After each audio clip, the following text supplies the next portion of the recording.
Hello guys, how are you today? I hope everyone is doing great. I'm really glad to be here with you again.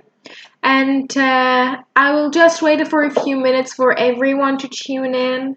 But I will keep saying that. I'm saying that to every lesson.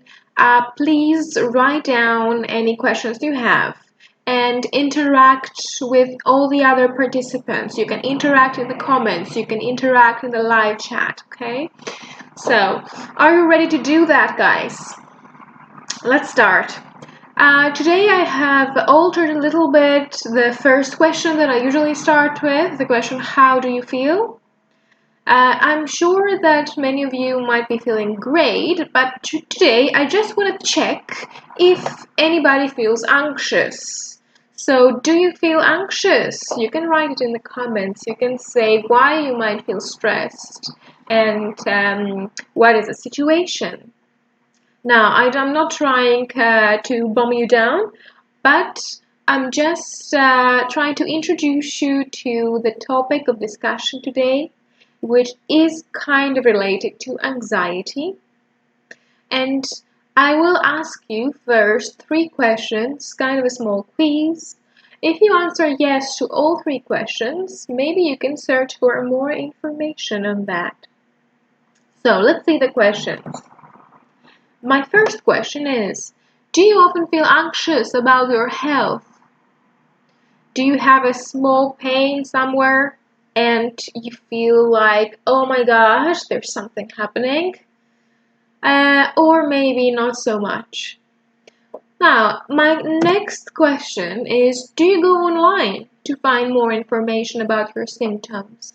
Like your arm is in pain, your leg is in pain, you feel a pain on your chest. What do you do about that? Do you go to Dr. Google or do you go to a proper doctor? And my third question is, does this information, the information that you read on Google, increase your anxiety? If you answered yes to all these 3 questions, you might be suffering from cyberchondria. What is cyberchondria? If you have heard of hypochondria, well, it's the same thing, but now we use the internet as well to enhance our condition. So I don't know if anyone is suffering from cyberchondria, but it is considered a proper illness, and people who are suffering from health anxiety in general should ask for help from the experts. So I will give you a few more information about cyberchondria, and at the same time you will practice your listening skills. I have a video here from the Mayo Clinic News Network. Remember, we said that generally it's a good idea when you search online to go on reputable sites. Do not trust any information you read online. So one of the good sites that you can look on is Mayo Clinic. And they're going to explain to us more or less what is cyberchondria. While you're listening, I have 2 questions for you. You can read them. The first question, how does cyberchondria interfere in people's everyday lives? So how can it change your life? My second question, what is cognitive behavioral therapy? Okay, they're talking about this kind of therapy. Please write down 2 or 3 keywords. And you can, of course, write down your answers in the comment section and in the live chat. So, are we ready to start? We're going to watch twice, so don't worry if you miss something first time.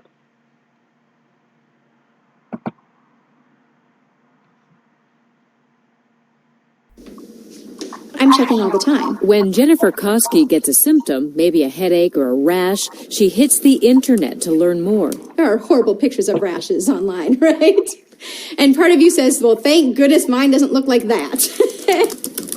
But for people with health anxiety, which Jennifer does not have, the glut of health and medical information on the internet can fuel worries. Sometimes you assume things are worse than they are because of what you see. And instead of maybe just having it be a little dermatitis, you're thinking, now I have a skin cancer. It's called cyberchondria, searching the internet because of illness anxiety, but that searching makes the anxiety worse. I have worked with individuals who spend 5 to 6 hours a day, every day on the internet. The worst things you can feed into is you start looking at these symptoms list, but you start talking yourself into some of the other symptoms, I think, or you worry that you have them. Instead of being reassured by the information, it heightens your anxiety until you're convinced that something is very, very wrong.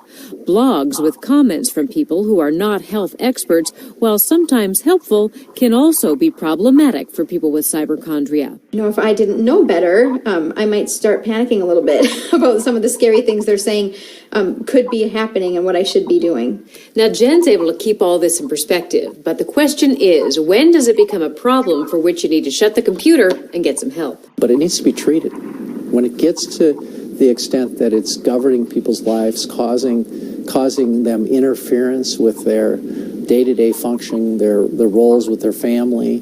Mayo Clinic psychologist Dr. Richard Simey says that's when it's time to talk to a healthcare professional. He says cognitive behavioral therapy, or CBT, can help break the cycle of searching and calm fears. It involves helping people weigh the evidence that a symptom such as a stomachache is more likely to be a benign condition than a deadly one. It also helps people learn to live with their uncertainty and reassure themselves when they experience distressing sensations or symptoms. And it helps get people off the internet and back into life. But I'm pretty good about stopping myself and saying, okay, common sense. But if you can't stop yourself, take Dr. Simey's advice and reach out to healthcare professionals who can help. For the Mayo Clinic News Network, I'm Vivian Williams.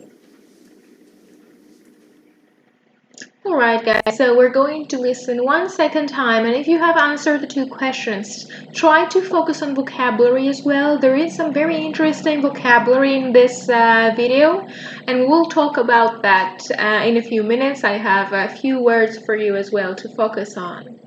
So let's get started. If you have already found the answers, you can type them now and send them to me in the comments and the live chat.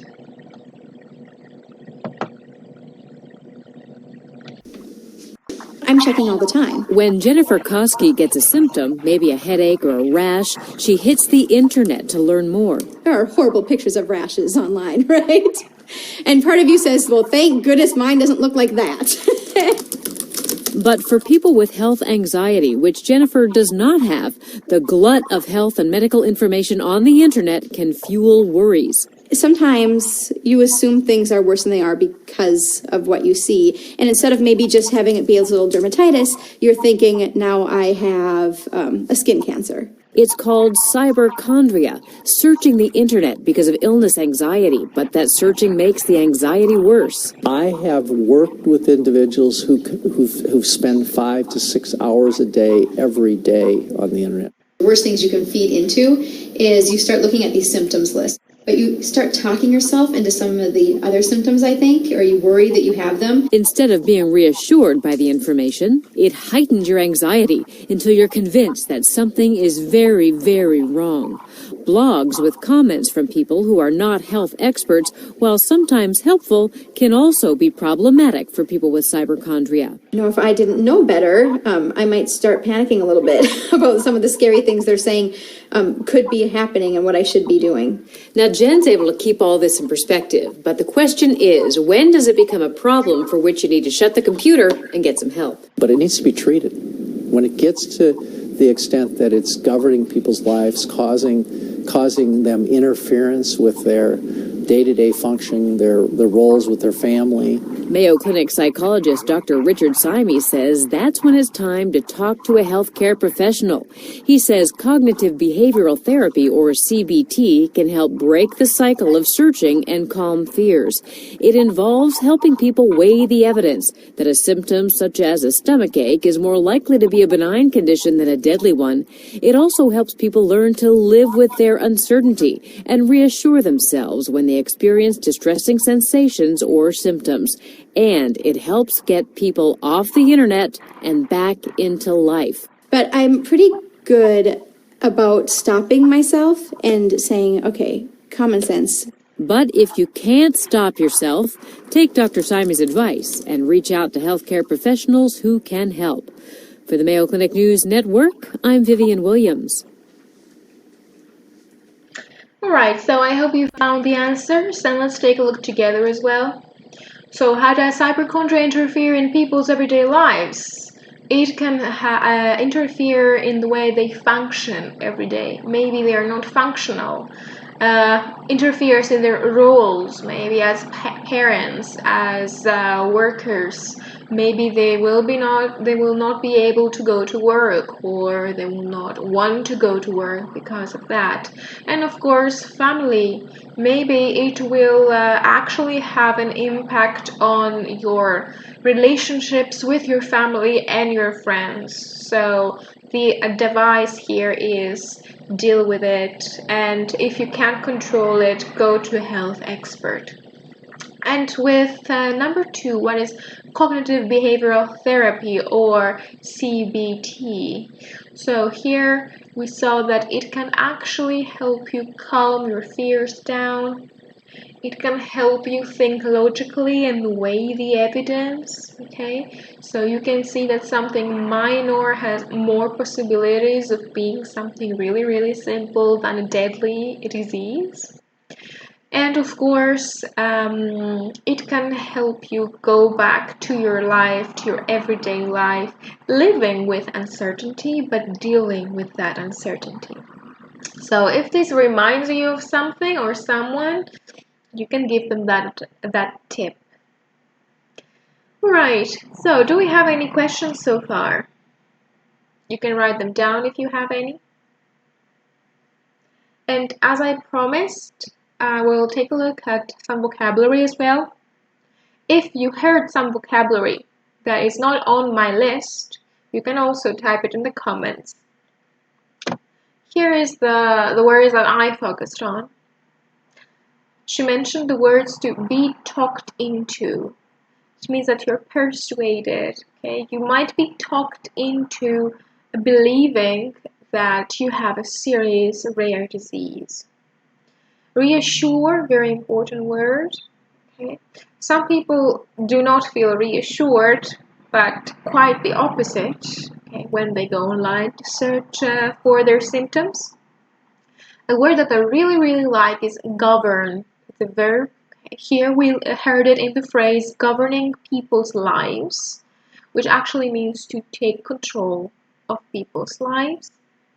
And cognitive, which is related to the process of acquiring knowledge and understanding. So this is my list. If you have something more, you can write it down. And the next thing we're going to do is focus a little bit on the effects that hypochondria has, not only on the person, but on the state. And specifically, what about the national health system? How does it affect that? And my goal to start with is to do some scanning. I have 3 slides with small excerpts like here, and I will go through them really, really fast. I just want you to focus on the numbers. I will just give you 6 seconds per slide, and then I will go back, okay? And you can see them 2 or 3 times, but you need to be fast, okay? That's scanning. And I know sometimes it's difficult to do it, but here I will kind of force you to do it because I will be moving really fast between the slides, okay? So you have 6 seconds to look at these 2 parts. Focus on the numbers.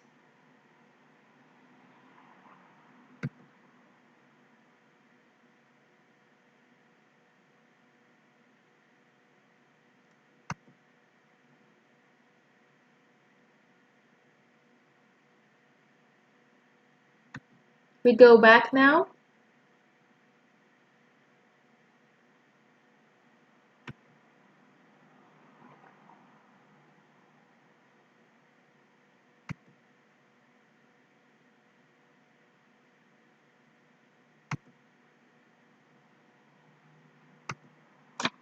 Okay, so I don't know if you got the numbers. We had three numbers: 420, 200, 1 in the million.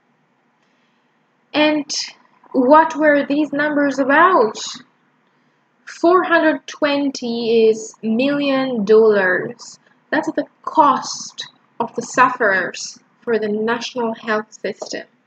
We're talking about Britain, right? So think about that. It's not only the effect on the person, but if these worrying causes people to go to the doctor too often and go to the hospital too often, this can cause a lot of money to the health system. $400 million. Then we have the number 200. $200. It's the cost of an MRI. So if you have a hypochondria and you go to the doctor and you want to get extra tests and you ask for an MRI scan, it's $200. And 1 in a million. Of course, if you are a hypochondriac, you're going to think that you are the one person in the million that might have the rare disease, okay? Because your brain will go straight to the worst case scenario. And now we'll just do the reading a little bit in a slower pace. So I will give you 1 minute to look at each slide and tell me if you have any questions. Okay, you can start now.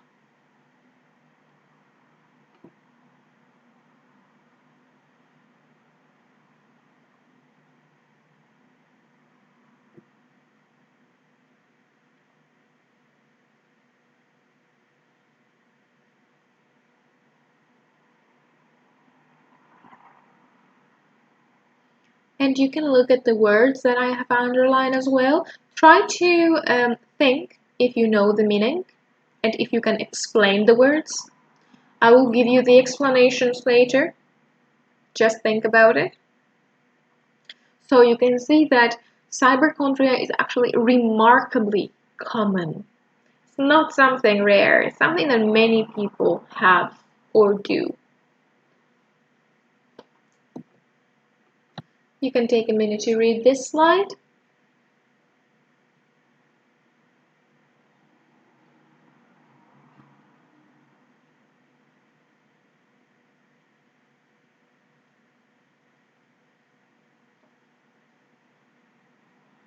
Here you see I've underlined the words ailment and severe.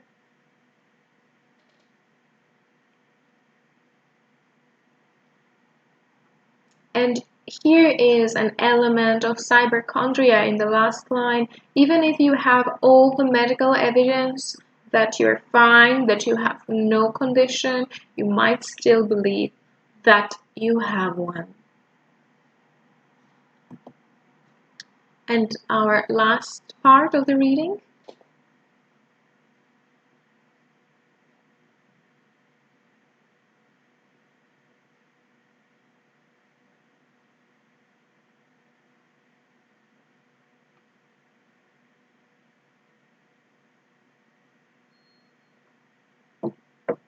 So you can see that, of course, if you go on Google, there are no proportions as to which illnesses will come up first as results. You may get as your first result the rarest and more severe illness.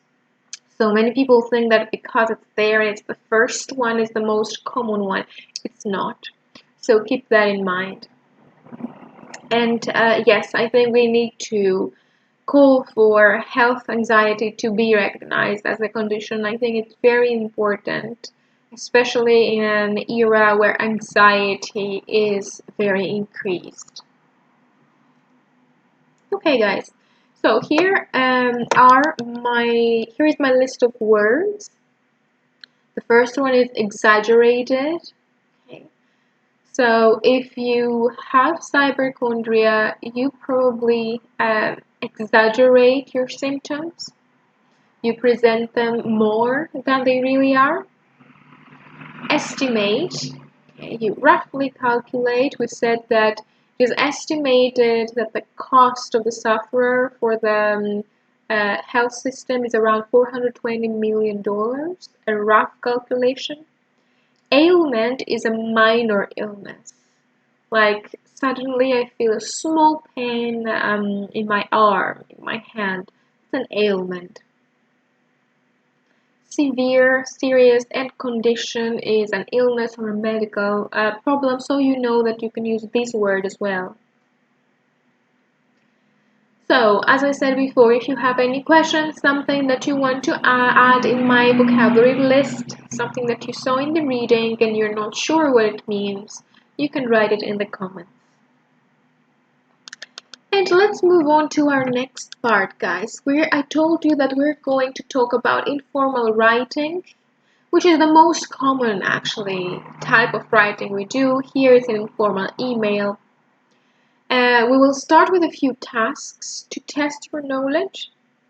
The first one is about general ideas related to informal writing, like what type of language do we use? Is it true or false that hi is less formal than dear? So I'll give you a minute to think about the 6 answers. Read the sentences, choose true or false. You can write your answer in the comments, okay? 1T, 2F, whatever. And we'll take a look together in a minute.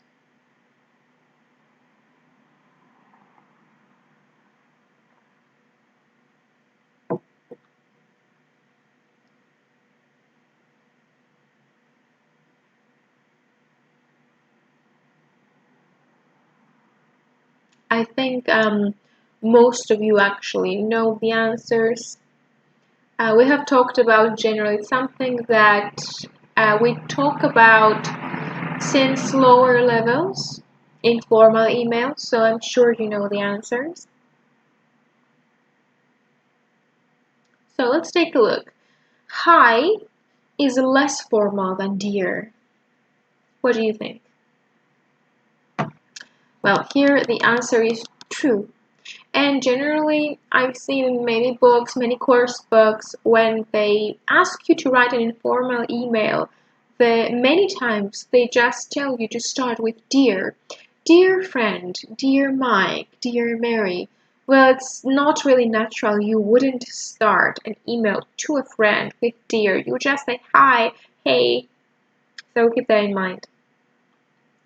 Then, how's it going? Is an informal way to say how are you? Of course, it's true. So instead of saying how are you, you can say how it's going. It's a more informal way and a more natural way to address your friend. It's important to give the reason for writing in the first sentence. It's false.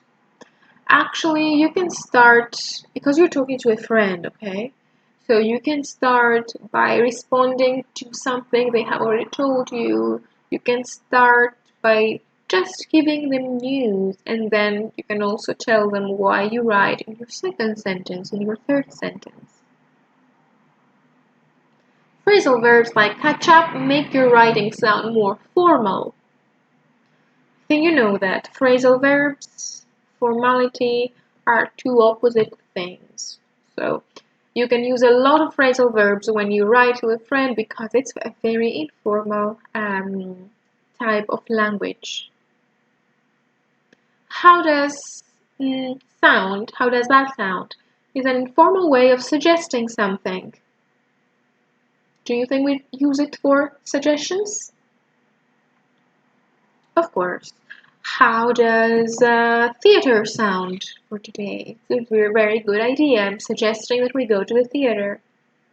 And people don't write in paragraphs in informal emails. Well, guys, that's false. I know that sometimes you get carried away and you can just write one huge paragraph. But still, paragraphing is a way of organizing your ideas, so it makes it easier for the reader to understand what you want to say. So it's a good idea to actually always have paragraphs in your writing, even if it's a short one. So I hope you did well here. Actually, I'm sure you did well. And we're going to go to task 2.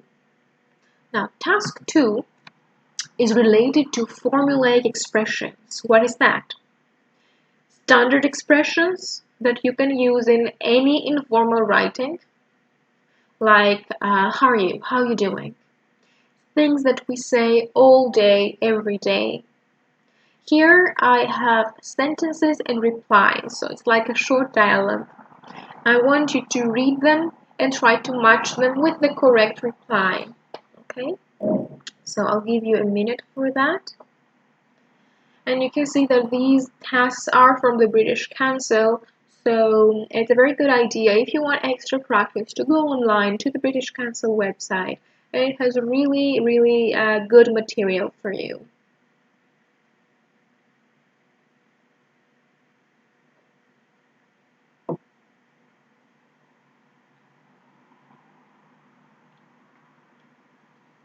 And I'll read the sentences for you as well. I was wondering if you want to go for dinner. I'm really sorry I've not been in touch. Another nice expression to be in touch. How are you doing? Just to let you know, I passed my exams. You can see actually how important punctuation is. Usually when we have an informal writing, we use a lot of exclamation points, so it's good to use that to show your feelings a little bit more. I've been ill for most of the month, so I couldn't come to your party.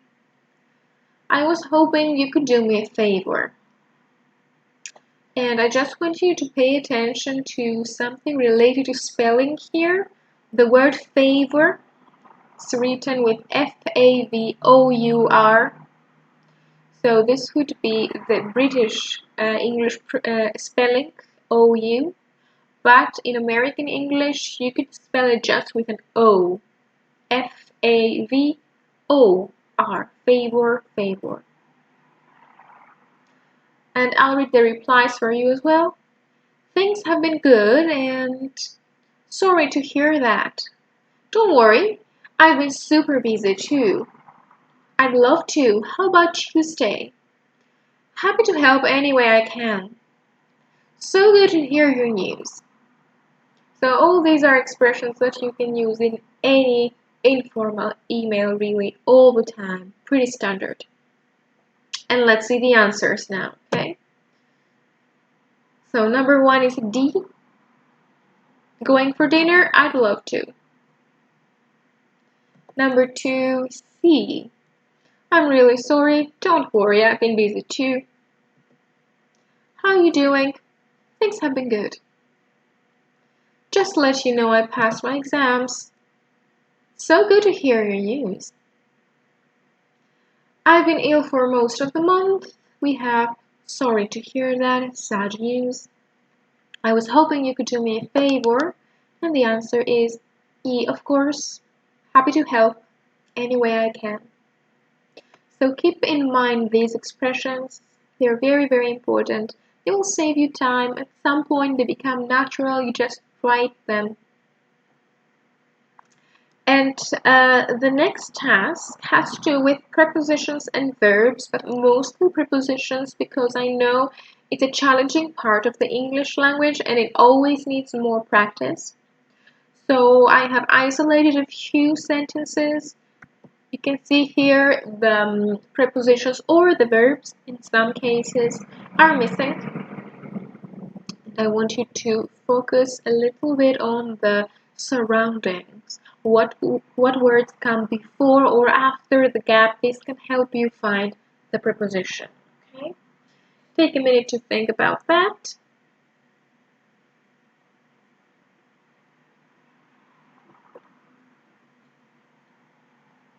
And remember, we just need one word for each gap.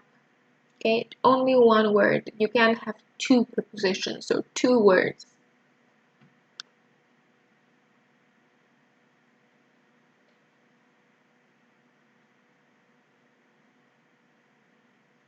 most of them are pretty common.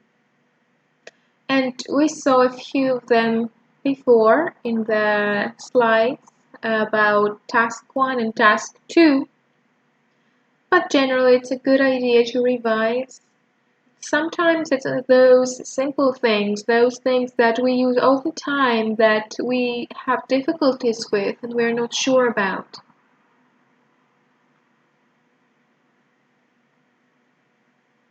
So let's read the first sentence while you were thinking. Sorry I haven't been in touch for such a long time. Which word would you say that is your key word here? The word that reveals the preposition. So yeah, if you look after the gap, you will see touch. I don't know if you remember, but I focused on that specific expression in the previous slide. So your preposition here is in. Be in touch. I'm in touch. Okay, keep communicating with someone. Let's take a look at the next one. I've been meaning to write to you ages. So here, the key word would be ages, the last word of the sentence. And this is also something that maybe takes you back to our previous lessons, because we talked about present perfect continuous, if you remember that. And in this sentence, we have present perfect continuous. I've been meaning. So we said that a very, very common time expression here is for plus a time period. So here your answer is for ages. It's like forever. I can't remember how much time. Then in number 3, how did your exams? It's a very common question. How did your exams? How did your interview go? The verb we use every day. Number 4, I felt like I didn't know what I was doing first. You need a preposition here. It's a very nice expression to start a narration as well, to show how something changed, how your feelings changed. So I didn't know what I was doing at first, but then everything became easier. Number 5, we have anyway, I'd better back to work. Now here the truth is there are 2 possible answers. Both are very, very common verbs, very simple verbs. It's I'd better get back or I'd better go back to work. Both of them are fine. And then in number 6, can't wait, see you. You need 1 preposition here. And yeah, it's 2. I can't wait to see you. Remember, we have another expression which is very, very similar with that, looking forward, which is really strange because we have ing and to, looking forward to seeing you, to seeing. Okay. And number 7, we really need a good catch. This is a phrasal verb. We saw it in the previous task. I don't know if you remember. It means to exchange our news and be up to date. Catch up. So use phrasal verbs again. I'll mention it. It's a very good idea for your informal writings. And the last one, I can't believe we haven't seen each other. Carl's wedding.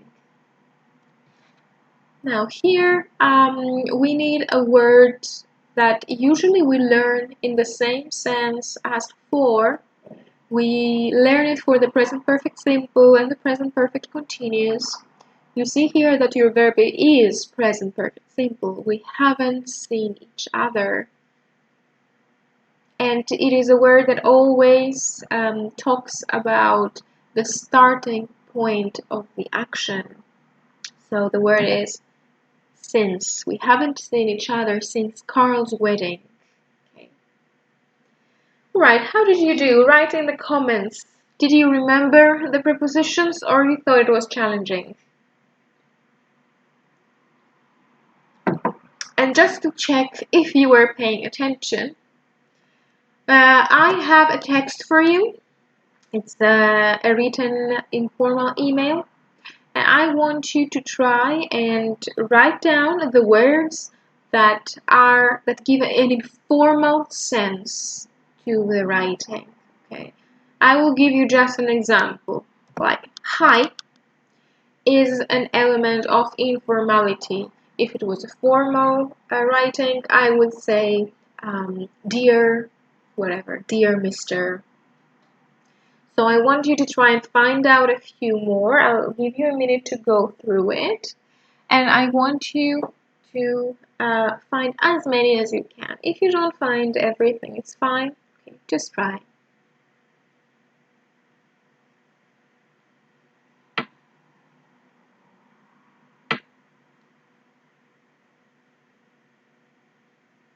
And in relation to something that I mentioned before, if you take a quick look, if you scan the text very, very quickly and focus on punctuation, you will see how many exclamation marks we have here. So it's a really good idea to use them.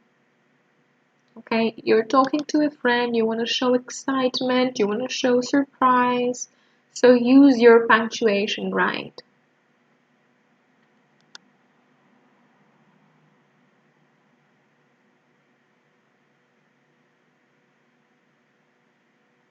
And you can see as well, in relation to structure, as we said before, we have clear paragraphs. Even if it's a really, really short email, you see how clear the paragraphs are. Each paragraph has a specific topic. Each paragraph has a specific purpose. Don't underestimate the importance of paragraphs. So let's take a look at the first part. The first thing I've noticed, maybe you have noticed more that I haven't underlined, okay? The first thing is the contraction. Something that you would never see in an informal writing, in a formal writing, informal essay. So you have informality, you have contractions. I've, okay, or I don't, I didn't, etc. The next thing is expressions like for ages. These expressions are quite informal. So if you wanted to write a formal email, you would need to be more specific. Like for 2 weeks. I have been trying to reach you for 2 weeks, not for ages. And then we have the very informal expression. How did it go? Was it okay? After that, I will go to the second paragraph. You see one more contraction. I'll have been in the new job 3 months. Another expression that we saw at first. And you can see how the change of feelings is expressed. At first, I had no idea, but now I realize it's normal. Another contraction, I'd love to, and generally I'd love to is kind of informal. You wouldn't say to someone that you don't know, I'd love to. Maybe you could say, I'd be glad to do that. One more time, phrasal verbs like catch up, try to use more if you can, and try to build a pool of phrasal verbs that you can use in these situations for informal emails. Then again, we have words that I want you to notice, like since. Okay, And one really nice expression, one of my favorite expressions, really to suggest, as we said before, how does that sound? How does next month sound? Something else is anyway, although generally anyway can be a sign of spoken language, a little bit more. You can use it in informal writings, and that's exactly what makes it informal, the fact that we usually use it during speaking. And another informal phrase, can't wait to see you. Okay. And of course, our ending, love, very, very informal. So, guys, I think that was all we had to learn for today. And I will just recap what we saw. We worked on some listening for details on hypochondria, which I think was a very interesting topic. So remember, if you know someone that suffers from health anxiety, or if you suffer from health anxiety, look for information only on reputable websites, and then just call your doctor, but not too much, right? We did some reading with focus on scanning, and it's a good idea when you find an article online to do this on your own. Try to find the numbers, do a quick scan, and try to understand what the numbers refer to. And this information might even give you the most information about the reading, sorry. Now we saw a little bit of vocabulary again related to illnesses from our listening and from our article in relation to hypochondria, and a few tips on the writing an informal email, what types of language you can use, what grammar, what type of syntax you can use, what expressions you can use. So again, I will ask you to go to the comment section or the live chat and tell me, what did you learn today? I want to check what you felt was the most useful thing. And if you have suggestions, what would you like to see? What would you like me to focus on more in the next lesson? Please tell me, and I'll try to do that for you. Alright guys, so that was it for today. Thank you very much. I'll see you next time. Bye bye.